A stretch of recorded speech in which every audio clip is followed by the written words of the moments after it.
Jack Kornfield, Après l'extase, la lessive. Deuxième partie, les portes de l'éveil.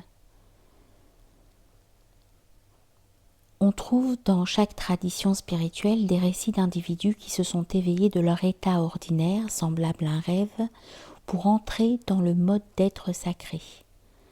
À travers l'initiation, la purification, la prière, ou en s'adonnant largement à la danse de la vie, ils arrivent à connaître ce qui est omniprésent et saint. Dogen, le fondateur du zen japonais, explique : l'esprit humain a pour vraie nature la liberté absolue. Des milliers et des milliers d'étudiants ont pratiqué la méditation et accédé à cette réalisation. Ne mettez pas en doute ces possibilités du fait de la simplicité de la méthode. Si vous ne pouvez trouver la vérité là où vous êtes, où donc pensez-vous la trouver ?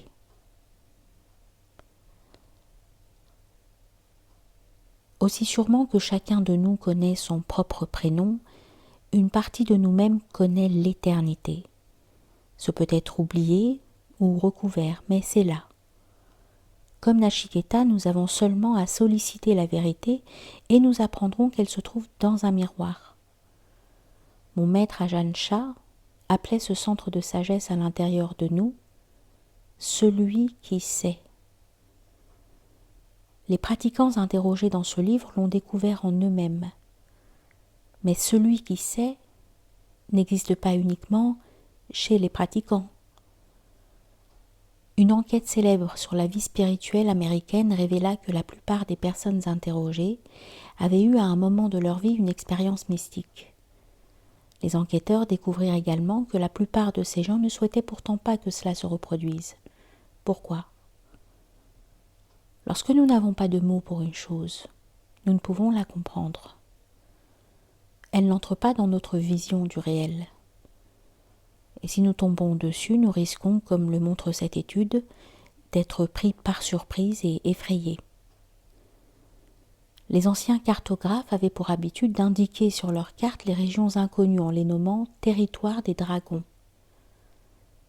S'il ne fait aucun doute que notre existence demeure au sein du mystère de la naissance et de la mort, s'il est évident que la nuit est emplie d'étoiles et s'il est sûr que nous reconnaissions la nécessité de l'amour, il est tout aussi certain que nous portons en nous la possibilité de l'éveil. Même de nos jours, dans de nombreux endroits sur la planète, bon nombre d'individus sont reconnus comme des êtres éveillés ou illuminés de sainteté, et les sages sont largement vénérés. Le sage qui est en nous peut lui aussi s'éveiller. Celui qui sait peut se révéler dans notre propre vie. Il y a de nombreux points d'accès à la sagesse éternelle du cœur. On peut les appeler des portes d'éveil car elles nous ouvrent à nous-mêmes et à la vérité. En voici 4 parmi les plus puissantes. Chacune d'elles sera décrite par ceux qui l'empruntèrent. Vous reconnaîtrez ces portes dans votre propre vie.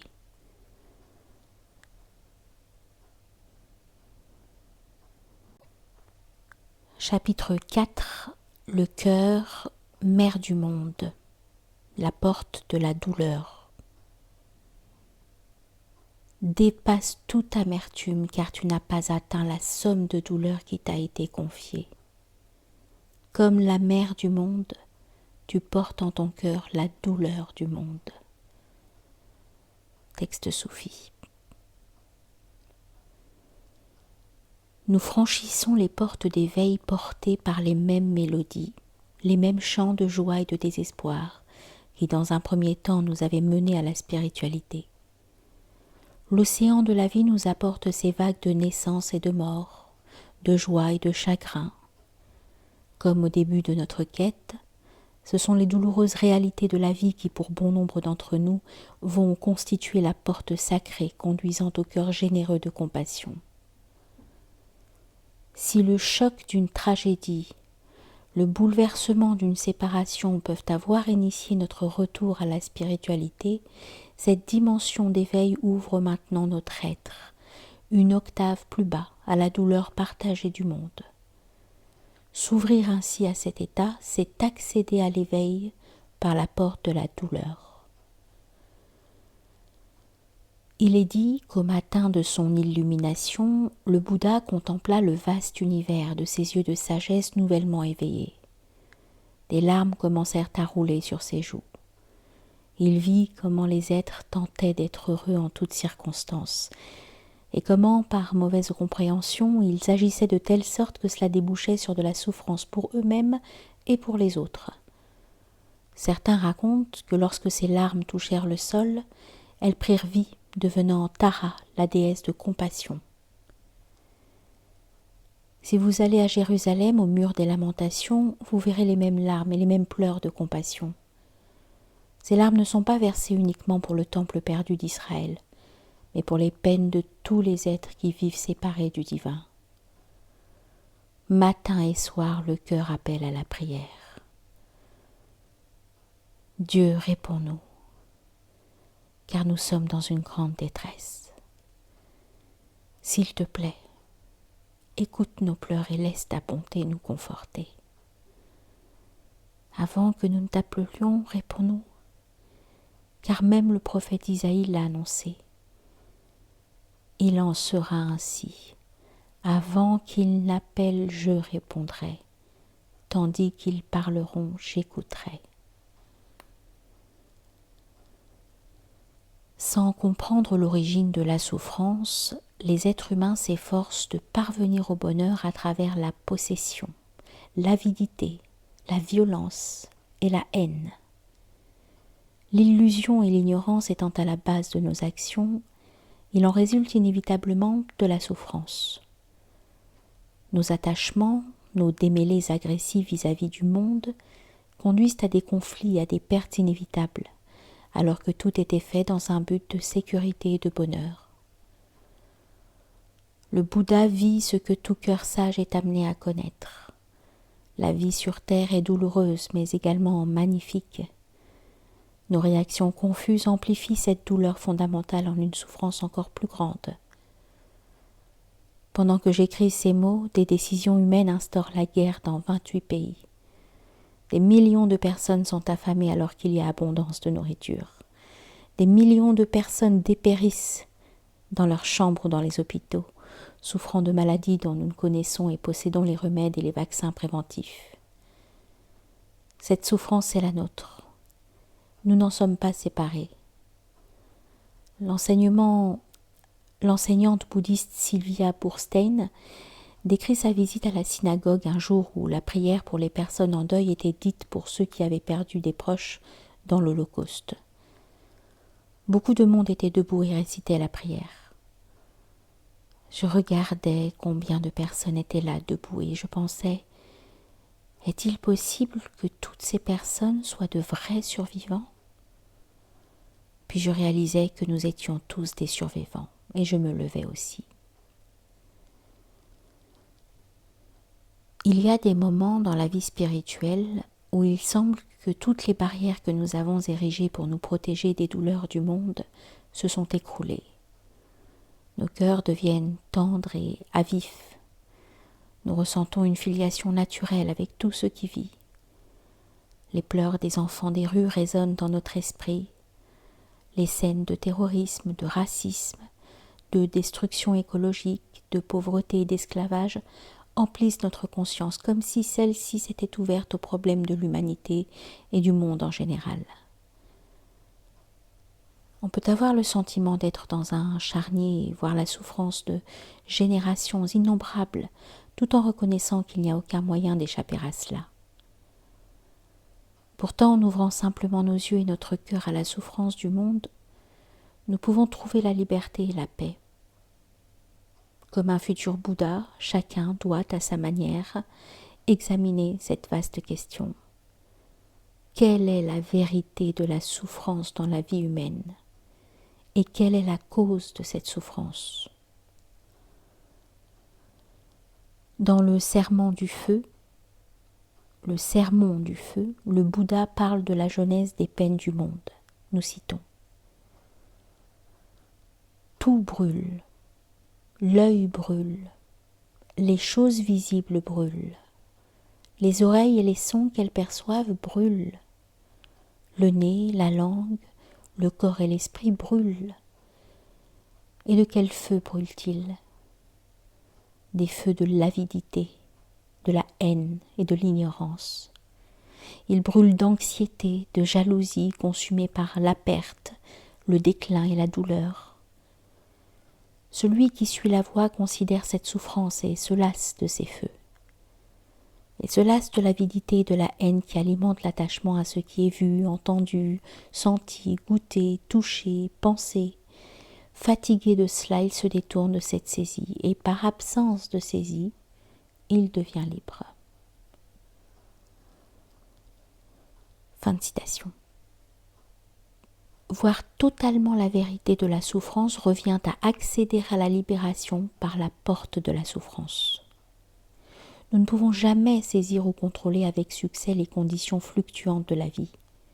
Nous ne pouvons posséder notre bien-aimé, notre épouse, notre maison, notre travail. Nous ne pouvons même pas posséder nos enfants. Nous pouvons certes les aimer et prendre soin d'eux, mais si nous essayons de les contrôler, nous créons seulement de la souffrance. Plaisir et douleur, louange et blâme, succès et défaite alternent jour après jour. Le monde lui-même comporte de la douleur et du plaisir, entremêlés comme le sont la nuit et le jour. Si nous résistons à cette vérité, nous souffrirons inévitablement. Voici l'histoire de Ramakrishna, un sage hindou dont les visions et la dévotion devinrent légendaires à travers toute l'Inde au siècle passé. Assis pendant des jours au bord du Gange, perdu dans la prière, il attendait la révélation du visage de la divine mère, de celle-là même qui donne la vie. Alors, en un moment extraordinaire, la surface de l'eau se rida et du fleuve émergea une déesse immense et très belle. Ses cheveux brillants tombaient en cascade avec les eaux de la rivière et ses yeux ressemblaient à des fontaines abritant toute la création. Elle écarta les jambes et des êtres sortirent de son corps. Des enfants, des animaux, un flot de naissances de toutes sortes. Puis, en un terrible instant, elle se baissa, porta un nouveau-né à sa bouche et commença à le dévorer, le sang dégoulinant de sa bouche sur sa poitrine.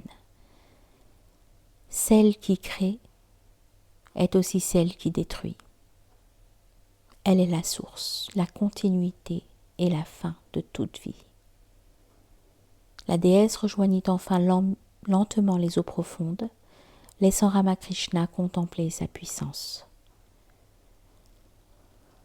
Lorsque notre cœur s'ouvre grâce à la porte du chagrin, nous sentons combien la douleur et l'insatisfaction sont imbriquées dans toute expérience. Même au sein du plaisir, nous luttons pour le perpétuer,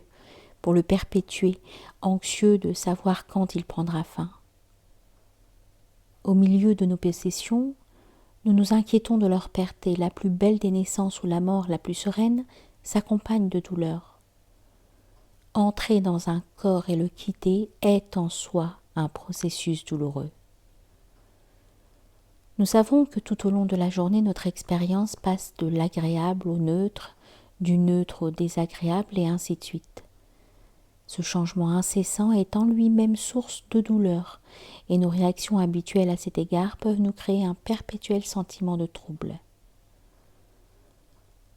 Un moyen d'accéder à la libération consiste à focaliser notre attention directement sur cette expérience inhérente et continue d'insatisfaction et de douleur. Nous devons vivre cette expérience avec clarté et trouver en elle une liberté qui nous délivre de toute identification ou saisie. En Thaïlande, Mahanaeb enseigne à ses étudiants comment comprendre l'insatisfaction en prêtant une attention minutieuse à ce qui motive chaque action et chaque mouvement de la journée. Elle leur apprend à rester absolument immobile et à ne changer de position ou à n'accomplir la moindre action qu'après avoir vu quelle expérience du corps ou de l'esprit nécessite ce changement. À leur réveil, il leur est demandé de rester étendus et de méditer ainsi tranquillement pendant un certain temps sans se mouvoir. Après quelque temps, ils se rendent compte qu'à la longue, la posture allongée rend le corps rigide ou douloureux et ils bougent donc pour être plus confortables. Un peu plus tard, ils prennent conscience de l'inconfort d'avoir la vessie pleine et se rendent aux toilettes pour soulager cette source de douleur. Mais le siège des toilettes est dur, la pièce est froide, et pour compenser ce désagrément, ils sortent s'asseoir confortablement sur une chaise. Leur estomac les soumet alors à une faim matinale à laquelle ils mettent un terme en allant manger, mais ils doivent ensuite nettoyer car les restes de nourriture pourrissent et sentent mauvais. Enfin, ils vont se rasseoir tranquillement pendant quelque temps, jusqu'à ce que la douleur ou l'inconfort suivant les amène à bouger à nouveau. À travers l'observation attentive de l'origine de chaque action, un mouvement constant visant à soulager la souffrance se révèle. Ceux qui prennent conscience de cette vérité ne vont pourtant pas y trouver une raison de se décourager, mais au contraire un moyen d'accéder à la compassion. Le cœur contient une liberté, un amour encore plus grand que la souffrance. En rencontrant la douleur du monde, un cœur sans peur, rempli de miséricorde, s'éveille. C'est l'universal droit de naissance à l'humanité. Le poète soufi Rumi célèbre cette sagesse qui aspire à plonger dans les feux de la vie. La présence de Dieu est là, en face de nous. Un brasier à gauche, une douce rivière à droite. Quiconque marche dans le feu apparaît soudain dans la fraîcheur du courant. Chaque tête disparaissant sous la surface de l'eau ressurgit hors du feu. Beaucoup de gens veillent à ne pas aller dans le feu et finissent dedans. Si vous êtes amis de Dieu, le feu est votre eau. Vous devriez souhaiter posséder 100 000 ailes de papillon pour pouvoir en brûler une paire chaque nuit. Fin du poème.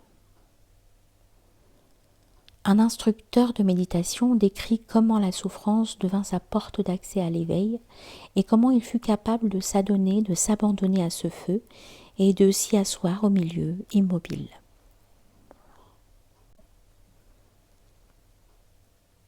J'avais toujours eu beaucoup de mal à méditer.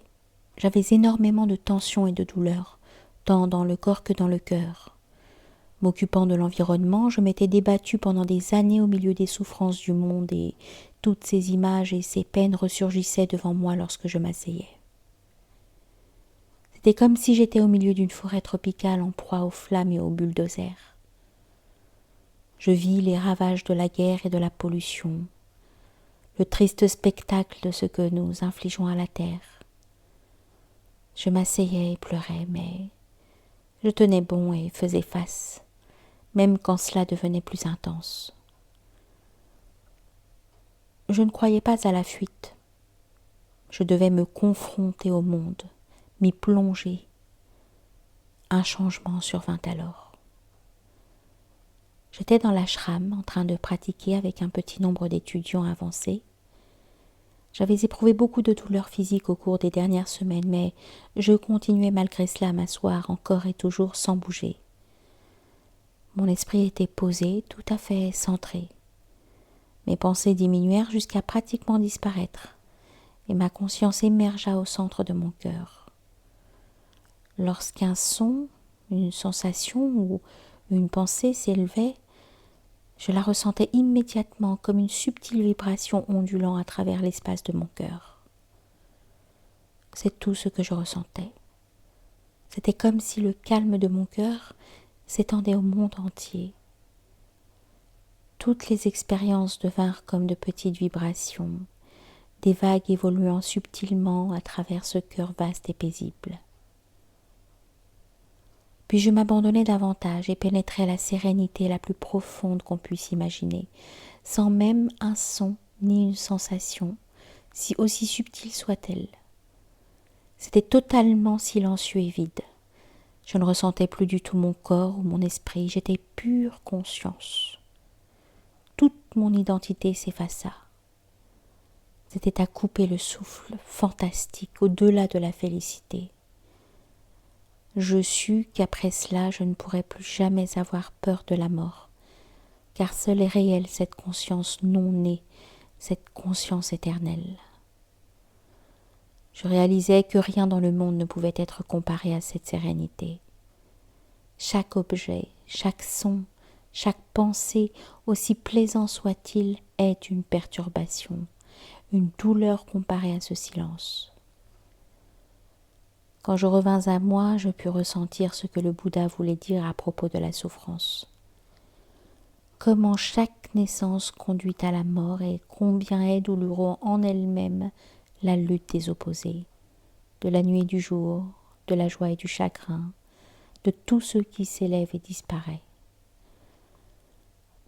Quelque temps plus tard, je m'en souvins en marchant dans la rue en Inde. Je vis naître un agneau. Tandis qu'il apparaissait, je fus bouleversée de voir cette lutte pour la naissance. Je réalisais que toute identification à la vie, tout attachement au processus de la naissance, de la vieillesse et de la mort était souffrance. Je restais là, debout à pleurer les souffrances du monde que je ressentais avec beaucoup de compassion. Je sus que je n'oublierai jamais cela. Pourtant, c'est incroyable de constater à quel point le désir est puissant lui aussi, à quel point sont tenaces les racines du besoin de plaisir et de stimulation. Quelques mois plus tard, de retour en Occident, j'étais à nouveau en quête de musique et de bon vin. La force du désir et de l'indulgence revint de la manière la plus éhontée, comme un coup de fouet en réaction à ce que j'avais vu. Mais je poursuivis quand même ma pratique spirituelle. Il y a toujours en vous une partie qui sait que vous avez vu la vérité et vous ne pouvez l'oublier. Fin de citation. Lorsque nous honorons cette porte de la souffrance, le merveilleux pouvoir de la compassion apparaît. Cette compassion est décrite comme le frémissement du cœur face à la douleur de tout être vivant. C'est une tendresse pour toute forme de vie, pour tous ceux qui naissent et meurent, pour toutes les créatures qui vivent grâce à la naissance et à la mort d'un autre. Parfois, cette compassion est dirigée vers nous-mêmes. La nécessité d'une telle compassion est présente dans toutes les voies, bouddhistes, hindoues, juives ou chrétiennes. Cette question de la souffrance humaine est au centre du cheminement vers la grâce et à la rédemption. Une nonne se souvient, nous la citons. Le mois précédant Pâques avait été consacré à sa préparation habituelle, faite de veilles et de prières plus nombreuses. C'était le printemps et j'avais décidé de me détendre et de m'abandonner à ces pratiques comme jamais je ne l'avais fait auparavant. Je passais des heures à contempler le mystère du Christ sur la croix. Puis Pâques arriva et nous vécûmes la joie de la résurrection. Toute la communauté s'en ressentit plus ouverte.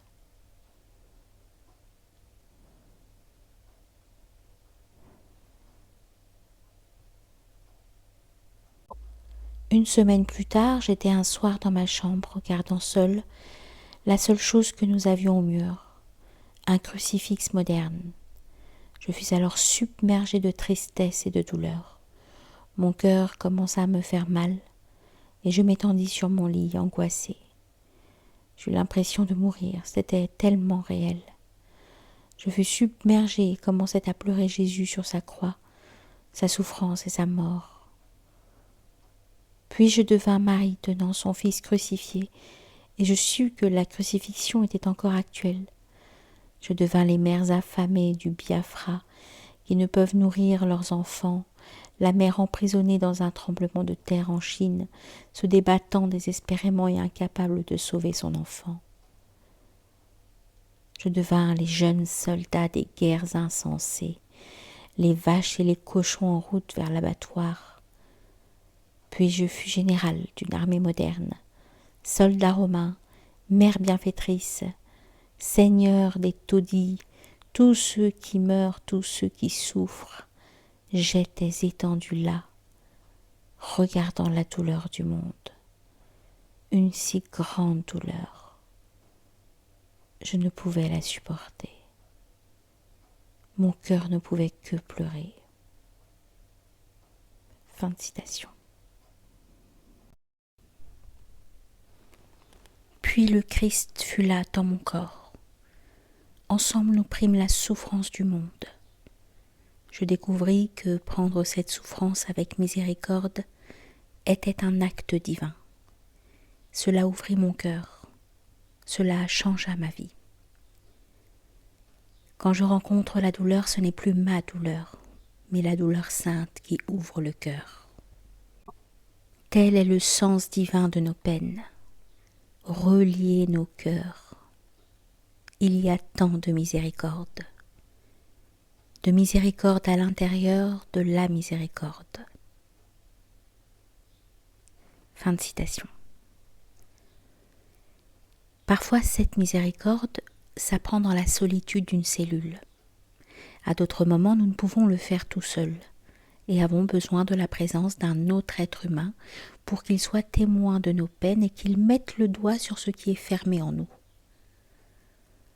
L'un des présents offerts par un enseignant plein de sagesse est sa capacité à tenir le miroir de compassion de telle sorte que nos cœurs retrouvent le moyen de s'ouvrir. Un maître se souvient de ses premières années de zen, nous le citons. Je pratiquais tellement dur et j'étais confrontée à tant de douleurs et de peines que j'avais atteint ma limite. J'étais sur le point d'abandonner. J'allais alors rencontrer mon maître qui, voyant mon trouble, quitta son rôle strict de rochie exigeante pour devenir en un instant la déesse de miséricorde. Très bien, dit-elle. Je sentis qu'avec sa compassion et sa voix, elle avait atteint et touché la partie la plus tendre de mon cœur. Fin de citation. Dipama Barua, une sainte bouddhiste âgée et grand-mère, agissait ainsi avec ses étudiants à Calcutta et lors de ses déplacements. Les étudiants l'approchaient avec des questions sur la méditation auxquelles elle répondait patiemment. Ensuite, elle leur offrait du thé, de la nourriture et se préoccupait de leur santé ou de leur famille. Lorsqu'un étudiant expliquait à quel point ses parents désapprouvaient le fait qu'il soit en Inde pour apprendre à méditer, elle plongeait sa main sous son matelas et en ressortait une partie de ce qu'elle possédait, en disant « Va acheter à ta mère un souvenir de l'Inde ». Quand des étudiants arrivaient très troublés ou le cœur brisé par les souffrances du monde, elle les encourageait dans leur pratique. « Tu dois aussi voir cela », leur disait-elle, puis elle les bénissait, les prenait dans ses bras, les caressait tout en répétant des paroles pleines d'amour et de bonté jusqu'à ce qu'ils s'apaisent comme bercés par la grâce d'une mère généreuse. Telle est la manière de se libérer par la porte du chagrin. Par elle, nous découvrons suffisamment de miséricorde et de compassion pour être capables de voir et accepter sans résistance l'entière vérité de la vie et de notre propre incarnation, avec sa danse d'angoisse et de beauté. Si nous permettons ce que le maître zen John Tarrant appelle l'ouverture aux larmes du chemin, la sagesse va naître. Dans son livre The Light Inside the Dark, il cite une pratiquante avancée qui semblait vaincue par une tristesse soudaine et sanglota jour après jour jusqu'à ce que ses larmes se transforment. Nous citons « Des souvenirs m'envahirent, ceux de mon père, ceux de la douleur de ses absences endurées, ceux d'être passé de main en main dans des maisons de placement, négligées, délaissées. J'avais pensé m'être ouverte et soudain tout cela, toute cette masse compacte d'événements personnels m'avait submergée. J'étais totalement saisie, je pleurais encore. Tout ce que je voyais me semblait être une nouvelle occasion de pleurer. Tandis que j'observais tout cela pendant plusieurs jours, mon état d'esprit commença à changer, et mes larmes devinrent plus impersonnelles, sans cause précise. J'étais émue par la vie. Une tendresse m'envahit, en particulier à l'égard des choses invisibles, négligées, délaissées. Une nuance particulière de bleu à l'aube dans le ciel, les ossements d'une souris laissée là par un hibou. Ces larmes sont les larmes de l'initiation. Nous sommes emportés dans l'immensité. Fin de citation. Atteindre les moindres recoins du cœur, se défaire de tous les troubles et de tous les désirs, nous conduit à la connaissance de ce qui est éternel. À ce propos, un maître a dit « En m'ouvrant, bien au-delà de tout sentiment égocentrique, je pus sentir ma douleur, devenir la douleur du monde. Je vis comment l'univers évoluait et à quel point notre planète était en flammes, tant de douleurs. Et pourtant tout ceci pouvait être totalement accueilli sans rien affecter. Tout ceci demeurait au cœur d'une paix immense. Fin de citation. Par la porte du chagrin, nous nous libérons des illusions, des saisies et de la séparation fictive avec la vie. En intégrant tout cela, nous demeurons dans le noble cœur du Bouddha, du Christ, de celui qui sait.